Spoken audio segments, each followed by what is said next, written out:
আমাৰ গছৰ ডালিম যে বহুত পকা পকা মিঠা মিঠা আৰু ৰঙা বেয়া ৰঙা হৈ যায়, পোক লাগি যায়, পকি যায় বেছি।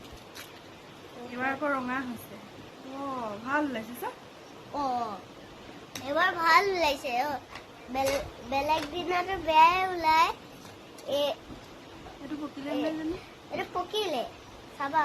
গোটেই গছজোপাত পোক হয়, চব পকি পকি ফাটি যায়, ৰঙা হ'বলৈ নাপায়, তাতে পোক হৈ যায়, ফাটিয়ে যায় ৰঙা হওঁতে। এইটোও ৰঙা। গছৰ ডালিম লোকেল।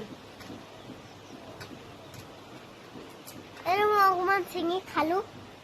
দিয়া নাই এটা মাবা এটা লৈছো। এইখিনি গুচাই হৈ গ'ল ঘৰৰ ডালিম। এইবাৰহে ইমান ৰঙা হৈছে, কোনোবাৰে ইমান ৰঙা নহয়। সেইটো কাৰণে আৰু বাকলিখিনি এতিয়া ছাগলীজনীকে দি দিওঁগৈ। বাকলিখিনি আনি দি দিছোঁ, ইয়াকে খাই থাকক। সেইজোপা ডালিমজোপা নায়েই গছত।